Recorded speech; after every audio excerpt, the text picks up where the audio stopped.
الحمد للہ رب العالمین والصلاة والسلام علی سید المرسلین اما بعد فاعوذ باللہ من الشیطان الرجیم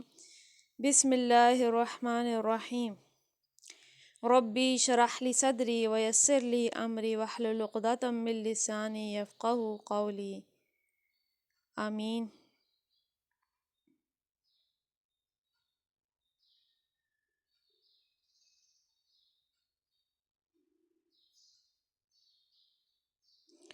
تو الحمدللہ عز و جل ہم صحیح بخاری سے حدیثیں پڑھ رہے تھے۔ کل ہم نے جو ہے حدیث نمبر 209 تک عموماً پڑھا تھا۔ آج سے ہم انشاءاللہ عز و جل صحیح بخاری حدیث نمبر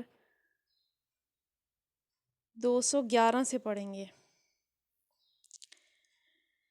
رسول اللہ صلی اللہ تعالیٰ علیہ وآلہ وسلم نے دودھ پیا، پھر کلی کی اور فرمایا اس میں چکنائی ہوتی ہے۔ اس حدیث میں عقیل کی یونس اور صالح بن کیسان نے زہری سے مطابقت کی ہے، یعنی دودھ پیا تو دودھ کے بعد جو ہے آپ نے کلی کی، اور کیا فرمایا یہ اس لیے کیا کیونکہ دودھ میں چکنائی ہوتی ہے۔ تو خود دیکھیے کہ دودھ سے کتنی ساری چیزیں بنتی ہیں، مکھن وغیرہ اور اس طرح سے چیزیں بنتی ہیں، چیز وغیرہ، یعنی اس میں یہ ہے کہ چکنائی ہوتی ہے۔ تو اگر دودھ پی لیا جائے تو اس کے بعد یعنی کلی کرنی ہوتی ہے تاکہ دانت صاف ہو جائیں، اور پھر جو ہے ہم نے اپنی نماز پڑھنی ہوتی ہے۔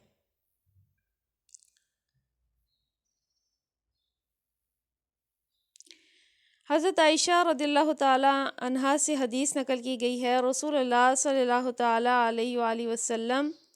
جب نماز پڑھتے وقت تم میں سے کسی کا اونگ آ جائے تو چاہیے کہ وہ سو رہے یہاں تک کہ نیند کا اثر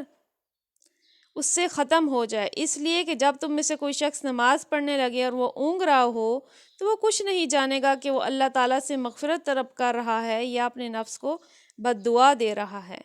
تو یہ کب کا ہے کہ جب کوئی شخص نماز پڑھا ہو نیند میں ہو، کئی دفعہ ایسا ہوتا ہے جیسے عشاء یا فجر میں ایسا ہو سکتا ہے کہ نیند کا اتنا غلبہ ہو کہ ہمیں نماز پڑھتے ہوئے سمجھ ہی نہ آ رہی ہو ہم کیا پڑھے ہوں۔ کئی دفعہ ایسا بھی ہوتا ہے نیند کا زیادہ غلبہ ہوتا ہے تو انسان جو ہے نماز پڑھتے پڑھتے ہی رکوع سجود کرتے کرتے ہی نیند میں جا رہا ہوتا ہے۔ تو ایسے موقع پہ کیا فرمایا کہ انسان کو چاہیے کہ اسے اگر اونگ آ رہی ہے تو وہ سو رہے نیند یہاں تک کہ نیند کا اثر ختم ہو۔ کئی دفعہ ایسے ہوتا ہے کہ آپ صرف تھوڑی دیر کا قیلولہ کر لیں، صرف 5 منٹ اپنی آنکھیں بند کر کے تھوڑا سا سو جائیں تو آپ سے وہ جو نیند کا اثر ہوتا ہے وہ زائل ہو جاتا ہے۔ تو قیلولہ تو ویسے ظہر کے بعد ہوتا ہے، لیکن یہ میں نے مثال دی ہے کہ جیسے اس میں آپ تھوڑی دیر سوتے ہیں 10 منٹ 15 منٹ، تو ایسے ہی جب بہت زیادہ نیند کا غلبہ ہو تو انسان کو چاہیے کہ وہ تھوڑی دیر سو جائے، تو اس سے ایک انسان فریش ہو جاتا ہے دوبارہ، اور پھر اس کو یعنی اپنے ہوش میں وہ آ جاتا ہے صحیح طرح سے، تو پھر وہ جو نماز پڑھے گا وہ اس کو بہتر انداز میں پڑھے گا، سمجھ کے پڑھے گا۔ کیونکہ کیا فرمایا کہ تمہیں نہیں پتہ ہوتا کہ تم اپنے لیے اللہ سے واقعی مغفرت مانگ رہے ہو یا کچھ بد دعا جو ہے کر رہے ہو۔ تو اس لیے کہ انسان کو اپنے الفاظ کی پھر اس ٹائم پتہ نہیں چلتا، تو انسان کو نماز سمجھ کے پڑھنی چاہیے، الفاظ پہ غور و فکر کر کے کہ اللہ تعالیٰ سے کیا کیا مانگ رہا ہے۔ اور نیند کی حالت میں یہاں بتایا گیا کہ نماز نہیں پڑھنی چاہیے جب تک کہ نیند کا اثر زائل نہ ہو جائے یا کر لیا جائے۔ صحیح بخاری حدیث نمبر 213۔ آپ صلی اللہ تعالیٰ علیہ وآلہ وسلم نے فرمایا کہ جب تم نماز میں اونگنے لگو تو سو جانا چاہیے، پھر اس وقت نماز پڑھے جب جان لے کہ وہ کیا پڑھ رہا ہے۔ یعنی کیا فرمایا کہ جب اونگنے لگو نماز پڑھتے ہوئے تو اس وقت بہتر ہے کہ تم تھوڑی دیر سو جاؤ، اور پھر جب نماز پڑھو تو اس حالت میں یعنی کہ فریش ہو کے کہ تمہیں پتہ ہو کہ تم کیا پڑھ رہے ہو۔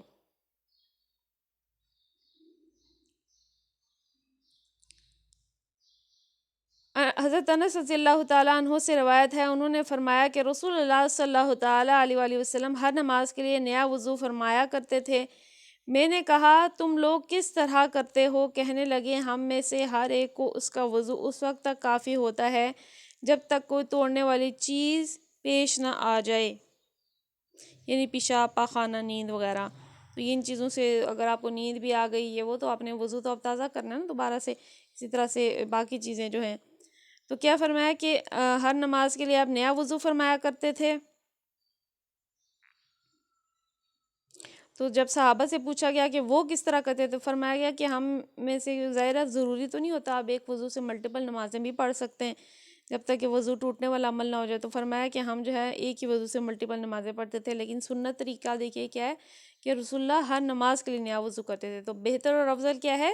کہ ہم بھی ہر نماز کے لیے نیا وضو کریں۔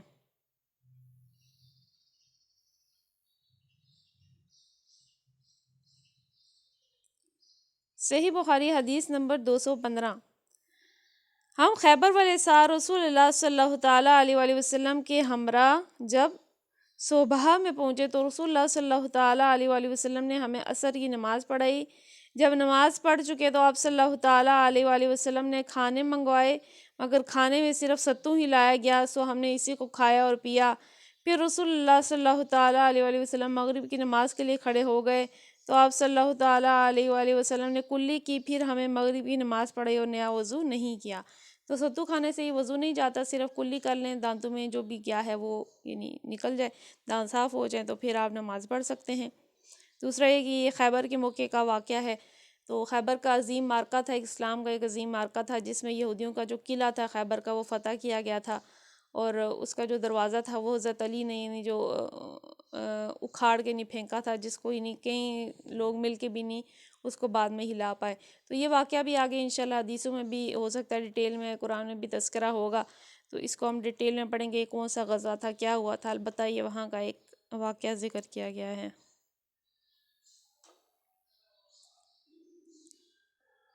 حضرت ابن عباس رضی اللہ تعالیٰ عنہما روایت کرتے ہیں، رسول اللہ صلی اللہ تعالیٰ علیہ وآلہ وسلم ایک دفعہ مدینہ یا مکہ کے ایک باغ میں تشریف لے گئے۔ وہاں آپ صلی اللہ تعالیٰ علیہ وآلہ وسلم نے دو شخصوں کی آواز سنی جنہیں ان کی قبروں میں عذاب کیا جا رہا تھا۔ آپ صلی اللہ تعالیٰ علیہ وسلم نے فرمایا کہ ان پر عذاب ہو رہا ہے، کسی بڑے گناہ کی وجہ سے نہیں ہو رہا۔ پھر آپ صلی اللہ تعالیٰ علیہ وآلہ وسلم نے فرمایا بات یہ ہے کہ ایک شخص ان میں سے پیشاب کے چھینٹوں سے بچنے کا اہتمام نہیں کرتا تھا، دوسرا شخص چغل خوری کیا کرتا تھا۔ پھر آپ صلی اللہ تعالیٰ علیہ وآلہ وسلم نے کھجور کی ایک ڈالی منگوائی اور اس کا توڑ کر دو ٹکڑے کیا اور ان میں سے ایک ایک ٹکڑا ہر ایک قبر پر رکھ دیا۔ لوگوں نے آپ صلی اللہ تعالیٰ علیہ وآلہ وسلم سے پوچھا یا رسول اللہ یہ آپ صلی اللہ تعالیٰ علیہ وآلہ وسلم نے کیوں کیا؟ آپ صلی اللہ تعالیٰ علیہ وسلم نے فرمایا کہ جب تک یہ ڈالیاں خشک ہوں گی شاید اس وقت تک ان پر عذاب کم ہو جائے۔ تو اب دیکھیے کہ دو شخص تھے جنہیں عذاب قبر کی آواز ہے اور رسول اللہ صلی اللہ تعالیٰ علیہ وسلم نے سنی۔ تو ہمیں معلوم ہونا چاہیے کہ جو بھی عالم برزخ کی آوازیں ہیں، قبروں کے مردوں کے رونے کی آوازیں، عذاب کیے جانے کی آوازیں، وہ سب چرند پرند اور دیگر مخلوقات سوائے انسان اور جنات کے وہ اس کو سنتی ہیں، لیکن انبیاء کو بھی یہ خاص شرف حاصل ہے کہ ان پر بھی وہ معاملات منکشف تھے۔ ظاہر ہے ان پہ تو وحی کا آنا، فرشتوں کا ان کو جو ہے نظر آنا، یہ سب چیزیں ویسے بھی یہ غیب کے معاملات تھے۔ تو کیا فرمایا کہ دو قبروں پر عذاب ہو رہا ہے، شدید عذاب ہو رہا ہے، اور وجہ کیا ہے؟ کوئی بڑی وجہ نہیں ہے، چھوٹی وجہ ہے۔ ایک اپنے پیشاب کے چھینٹوں سے نہیں بچتا تھا، اپنے جسم سے کپڑوں سے ان کو نہیں بچاتا تھا، اور دوسرا شخص کیا کرتا تھا؟ چغل خوری کرتا تھا۔ یعنی چغل خوری کہتے ہیں ادھر کی بات ادھر لگانا، نقصان پہنچانے کے لیے، غیبت کی ایک بگڑی ہوئی صورت ہوتی ہے۔ تو آپ نے پھر کیا کیا کہ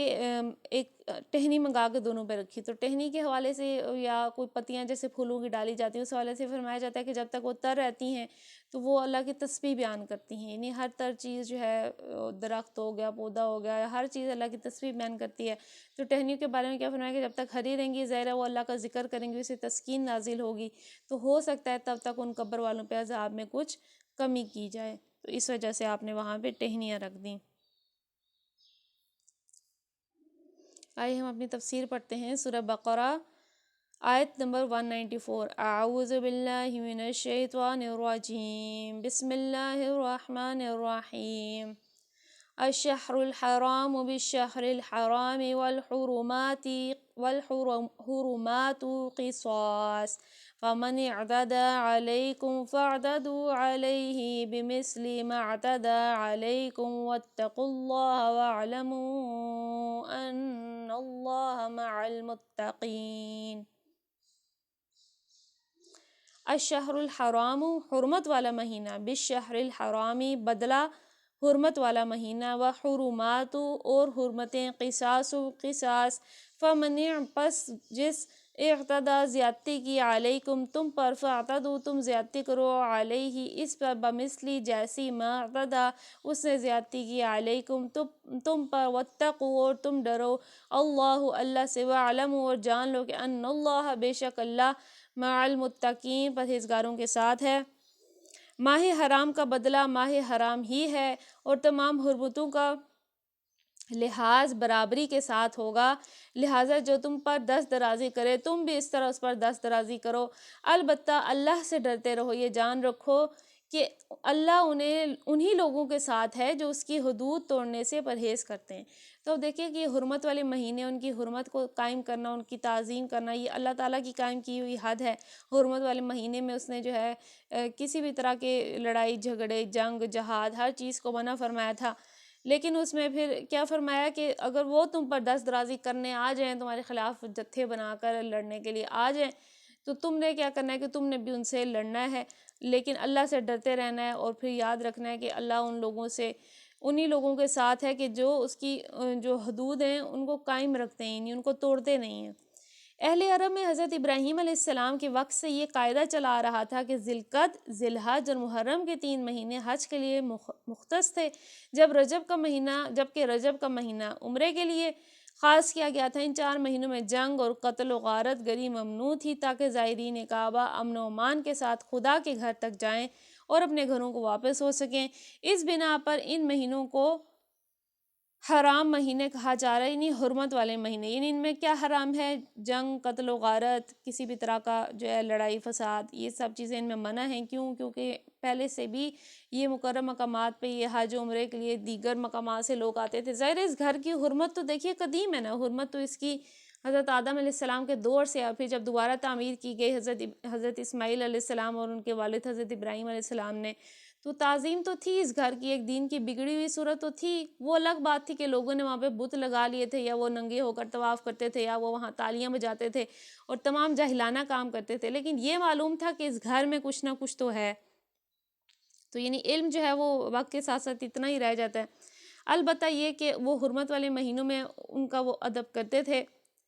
آیت کا منشا یہ ہے کہ ماہ حرام کی حرمت کا لحاظ کفار کریں تو مسلمان بھی کریں، اور اگر وہ اس حرمت کو نظر انداز کر کے کسی مہینے میں مسلمانوں پر دست درازی کر گزریں تو پھر مسلمان بھی ماہ حرام میں بدلہ لینے کے مجاز ہیں۔ یعنی اگر وہ تم سے لڑنے آ جائیں، حرام مہینہ ہے اور وہ تم سے لڑنے آ گئے، تو ظاہر ہے پھر تمہیں بھی اجازت ہے، اگر وہ لحاظ نہیں رکھتے اور تم پہ دست درازی کرتے ہیں تو تم بھی کرو۔ اس اجازت کی ضرورت خاص طور پر اس وجہ سے پیش آ گئی تھی کہ اہل عرب نے جنگ و جدال اور لوٹ مار کی خاطر نسی کا قاعدہ بنا رکھا تھا، جس کی روح سے اگر وہ کسی سے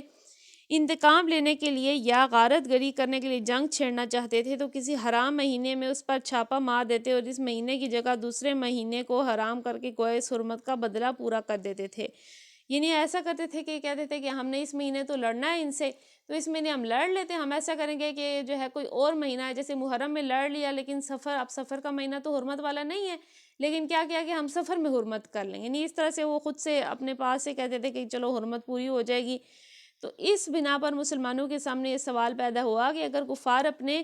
نسی کے ہیلے کا کام میں لا کر کسی حرام مہینے میں جنگی کارروائی کر بیٹھیں تو اس صورت میں کیا کیا جائے؟ اس آیت کا یعنی اس سوال کا جواب دیا گیا ہے کہ تم بھی اگر وہ تم سے لڑنے آ جائیں تو ظاہر آپ کوئی آپشن نہیں ہے، تم بھی ان سے لڑو، بھلے وہ حرام مہینہ ہو، کہ وہ بھی تو اس طرح سے کرتے ہیں، وہ غلط کرتے ہیں، لیکن وہ کو تم سے لڑنے آ جائیں حرمت کے مہینے میں تو تم بھی لڑو۔ آیت نمبر 195، وَأَنفِقُوا فِي سَبِيلِ اللَّهِ وَلَا تُلْقُوا بِأَيْدِيكُمْ إِلَى التَّهْلُكَةِ وَأَحْسِنُوا إِنَّ اللَّهَ يُحِبُّ الْمُحْسِنِينَ۔ وَأَنفِقُوا، اور خرچ کرو، فی سبیل اللہ، اللہ کے راستے میں، وَلَا تُلْقُوا، اور نہ ڈالو، بِأَيْدِيكُمْ، اپنے ہاتھ،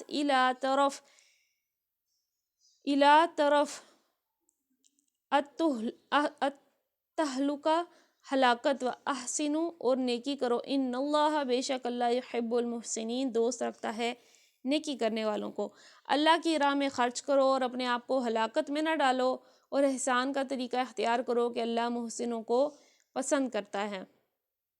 اللہ کی راہ میں خرچ کرو، اپنے آپ کو ہلاکت میں نہ ڈالو۔ اس کا تفسیر یہ ہے کہ اللہ کی راہ میں خرچ کرنے سے مراد اللہ کے دین کو قائم کرنے کے لیے صحیح و جدوجہد میں مالی قربانی کرنی ہے۔ آیت کا مطلب یہ ہے کہ اگر تم خدا کے دین کی سربلندی کے لیے اپنا مال خرچ نہ کرو گے تو اس کے مقابلے میں اپنے ذاتی مفاد کو عزیز رکھو گے تو یہ تمہارے لیے دنیا میں بھی موجب ہلاکت ہوگا اور آخرت میں بھی۔ دنیا میں تم کفار سے مغلوب اور ذلیل ہو کر رہو گے، اور آخرت میں تم سے سخت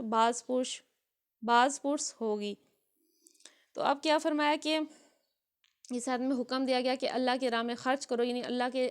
دین کو قائم کرنے کے لیے تم جانی یا مالی جس طرح کی بھی قربانی دینی پڑے دو۔ اب دیکھیے کہ ہم کتنی دیتے ہیں، ہم دیکھیں نا اپنی زندگیوں میں غور و فکر کریں، کیا ہمارا عمل ہے اس آیت پہ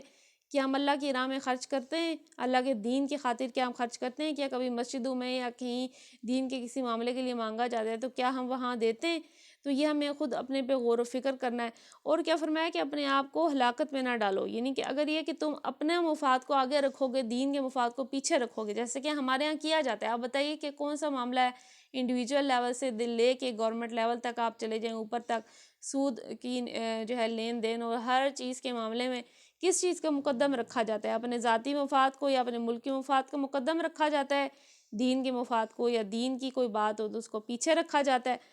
تو کیا فرمایا اگر ایسا کیا تو دنیا میں بھی ہلاکت ہے، آخرت میں بھی، اور اس کی تباہیاں ہمیں نظر آ رہی ہیں۔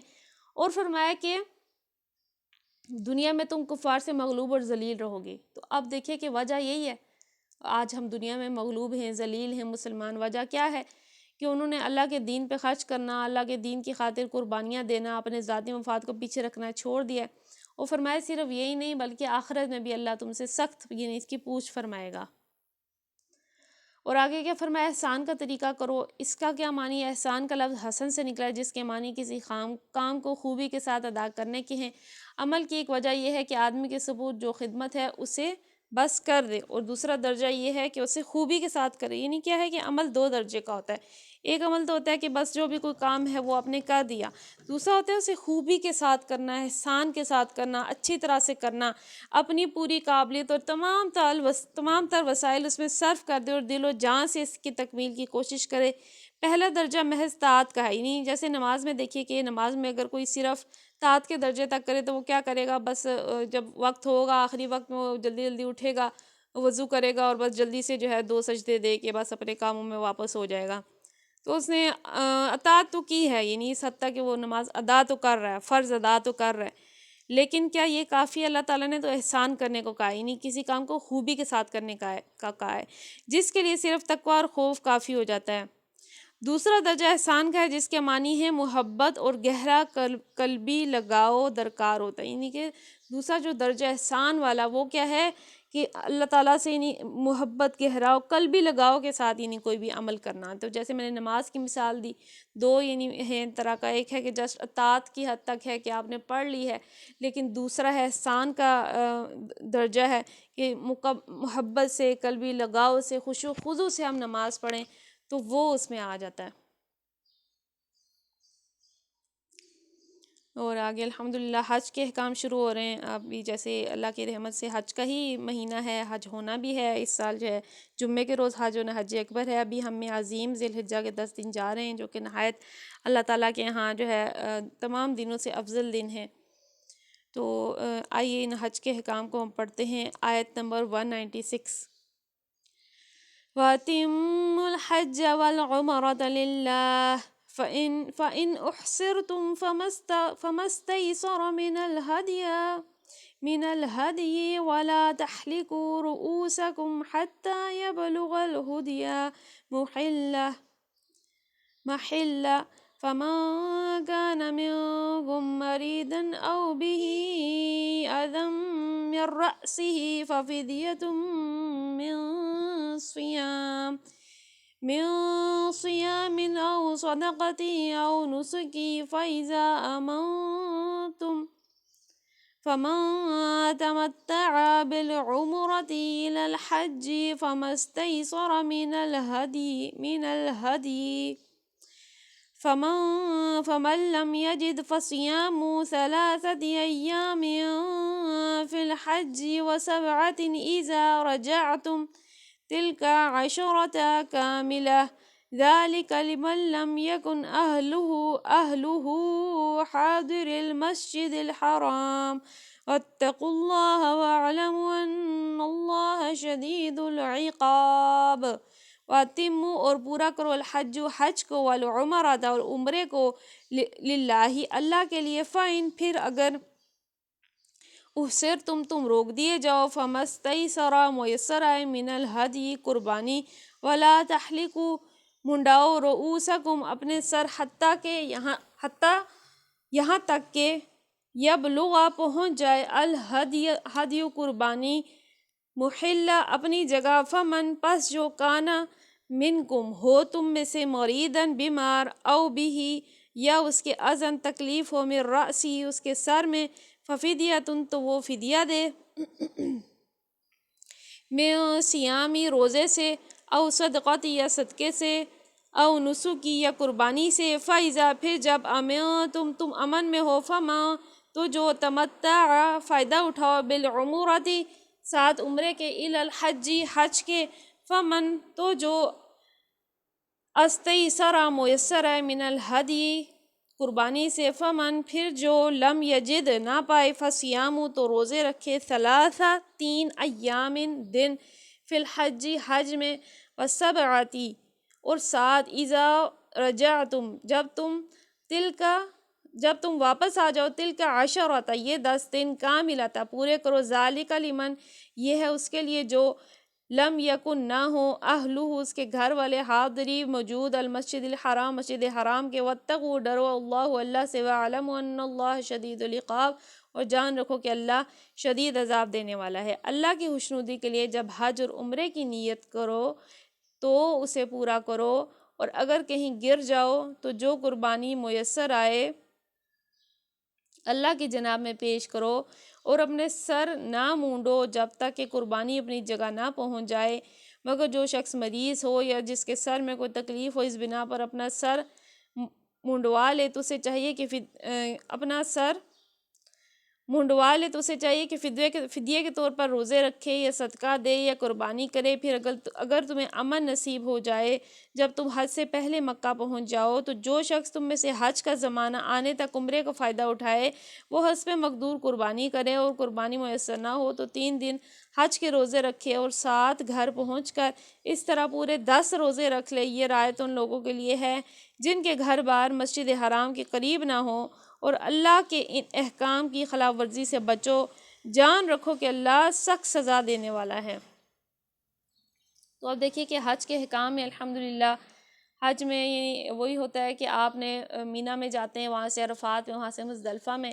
پھر رمی جمرات شیطانوں کو کنکریاں مار کے کیا کیا جاتا ہے، قربانی کی جاتی ہے۔ جب 10 ذی الحجہ کا دن آتا ہے تو اس کے بعد قربانی کی جاتی ہے۔ قربانی کے بعد وہ اپنے سر مڈاتے ہیں، خلق یا تقصیر کرتے ہیں، اور پھر ان کا جو ہے حج سے وہ حالت احرام سے باہر آ جاتے ہیں۔ پھر اللہ تعالیٰ نے اس آیت میں ہمیں مختلف احکام عطا فرمائے ہیں شریعت کے، کہ اگر کسی کے سر میں تکلیف ہو، سر نہ منڈا سکتا ہو یا پہلے سے منڈا لیا ہو وہ کیا کرے، وہ فدیہ کیا دے گا۔ پھر اگر کوئی شخص جو ہے کسی پہ دم واجب ہو گیا ہے، اس نے کتنے روزے رکھنے ہیں، کون سی قربانی کرنی ہے، کیا کرنا ہے، تمام احکام اللہ تعالیٰ نے خود ہی اس آیت میں ارشاد فرما دیے ہیں۔ آئیے ہم ان کی ایک ایک کر کے تفسیر پڑھتے ہیں۔ سب سے پہلا کیا ہے کہ اگر تم کہیں گر جاؤ تو جو قربانی میسر اللہ کی جناب میں پیش کرو، لیکن یعنی راستے میں اگر کوئی ایسا سبب پیش آئے جس کی وجہ سے آگے جانا غیر ممکن ہو اور مجبوراً رک جانا پڑے تو اونٹ، گائے، بکری میں سے جو جانور بھی میسر ہے اللہ کے لیے قربان کرو۔ تو اب کیا ہے کہ اگر کسی نے نیت کر لی حج کروں گا، عمرہ کروں گا، کوئی ایسی مجبوری آ گئی، جہاز میں کوئی مسئلہ ہو گیا، کچھ بھی ایسا ہو گیا، نیت تو کی ہوئی تھی، اب وہ مجبوراً جا نہیں سکتا، کوئی ایمرجنسی آ گئی ہے، تو اس صورت میں اس کو کیا کرنا ہوگا، اس پہ دم واجب آئے گا۔ تو یہ جو قربانی جب کرنی پڑے جس صورت میں تو اس کو دم واجب آنا کہتے ہیں، یعنی کوئی احرام میں ایسی غلطیاں ہوتی ہیں کہ اگر آپ کر لیں تو آپ پہ دم واجب آتا ہے، یعنی آپ کو قربانی کرنی پڑتی ہے۔ اس لیے حالت احرام میں بہت زیادہ حاجیوں کو پابندیاں کرنی ہوتی ہیں۔ مثال کے طور پہ 3-4 سے زیادہ بال اگر کسی کے گر جائیں، عورت کے، مرد کے ٹوٹ جائیں یا کسی وجہ سے کوئی ایسا مسئلہ ہو جائے تو وہ حالت احرام میں ہو تو اس صورت میں بھی پھر اس پہ دم واجب آتا ہے۔ تھوڑے گریں تو پھر ہر ایک کے اگینسٹ فدیہ ہوتا ہے، فدیہ جو ہے ایک صدقہ فطر ہوتا ہے۔ لیکن اگر کسی کے زیادہ یعنی کہ بال وغیرہ گر جائیں یا کسی پہ خوشبو گر جائے، جیسے ابھی ہم نے پڑھا کہ کسی نے نیت کر لی تھی جا نہیں سکا تو اس سے کیا کرنا ہے، دم واجب آئے گا، یعنی قربانی کرنی ہے۔ قربانی کس کی ہو سکتی ہے، وہی جو قربانی عید پہ ہوتی ہے، جیسے اونٹ کی، گائے کی، بکری کی، جو بھی جانور میسر ہو اس میں سے، ظاہر اونٹ اور گائے میں سے وہ ایک ایک حصے کی بھی کر سکتا ہے، پورے کرنے کی ضرورت نہیں ہے۔ آگے اور اپنے سر نہ مونڈو جب تک یہ قربانی اپنی جگہ پر نہ پہنچ جائے۔ اس امر میں اختلاف ہے کہ قربانی کی اپنی جگہ پہنچ جانے سے کیا مراد ہے۔ فقہائے حنفیہ کے نزدیک اس سے مراد حرم ہے، یعنی اگر آدمی راستے میں رک جانے پر مجبور ہو تو اپنی قربانی کا جانور یا اس کی قیمت بھیج دے تاکہ اس کی طرف سے حدود حرم میں قربانی کی جائے۔ اور امام مالک شافعی رحمہ اللہ کے نزدیک آدمی جہاں گھر گیا وہیں قربانی کر دینا مراد ہے۔ سر منڈانے سے مراد حجامت ہے، مطلب یہ ہے کہ جب تک قربانی نہ کر لو حجامت نہ کراؤ۔ تو اب جو ہے ظاہر اسلامی بھائی تو فل سر منڈاتے ہیں، اس کو جو ہے بہتر کہتے ہیں۔ اسلامی میں نے جو ہے صرف 2 پورے بال جو ہے الحمدللہ صرف انہوں نے 2 پورے بال جو ہے کاٹنے ہوتے ہیں تو وہ حالت احرام سے باہر آ جاتی ہیں۔ اب یہ کہ قربانی پہنچ جانے سے کیا مراد ہے، تو 2 بتائے گئے۔ فقہ حنفی کے نزدیک کیا ہے کہ حرم میں اگر قربانی پہنچ گئی ہے، حرم میں ہے جانور آپ کا، عموماً ایسے ہی ہوتا ہے حاجیوں کے جانور حرم میں لائے جاتے ہیں، ان کو جسٹ کال پہ آج کل کے دور میں بتایا جاتا ہے کہ آپ کا جانور فلانی جگہ ہے، کال پہ ان کو بتا دیا جاتا ہے کہ یہ نمبر ہے، اور پھر بعد میں جب وہ عید کا دن آتا ہے تو انہیں بتا دیا جاتا ہے کہ آپ کی قربانی ہو گئی ہے۔ جب انہیں معلوم ہوتا ہے ان کی قربانی ہو گئی ہے تو وہ خلق یا تفسیر کرا لیتے ہیں، نثار وغیرہ منڈوا لیتے ہیں، اور تب وہ حالت احرام سے باہر آ جاتے ہیں۔ اور امام مالک و شافعی کے نزدیک کیا ہے کہ جہاں آدمی یعنی گیا ہے وہیں پہ قربانی کر دے۔ آگے کیا فرمایا، جو شخص مریض ہو، جس کے سر میں تکلیف ہو، نہیں سر منڈانا آپ اللہ تعالیٰ نے دیا ہے، آپ کے کسی کے سر میں درد ہے یا کسی بنا پر کوئی پہلے سے منڈوا لے تو اسے کیا کرنا چاہیے، تو اس میں بتایا کہ فدیے کے طور پر روزے رکھے یا صدقہ دے یا قربانی کرے۔ تو حدیث سے معلوم ہوتا ہے کہ نبی صلی اللہ تعالیٰ علیہ وآلہ وسلم نے اس صورت میں 3 دن کے روزے رکھنے یا 6 مسکینوں کو کھانا کھلانے یا کم از کم 1 بکری ذبح کرنے کا حکم دیا ہے۔ یعنی آپ سر منڈانا حالت احرام میں حرام تھا، جیسے کہ میں نے بتایا اس حالت میں آپ کے بال تو ٹوٹنے نہیں چاہیے، 3-4 سے زیادہ بھی نہیں ٹوٹنے چاہیے، کسی نے پورا سر منڈا لیا تو اب کیا ہے، اس نے حالت احرام کی پابندیوں کا لحاظ نہیں رکھا، لہٰذا اب اس صورت میں یا تو 3 دن کے روزے رکھے، 6 مسکینوں کو کھانا کھلائے یا پھر 1 بکری ذبح کرے۔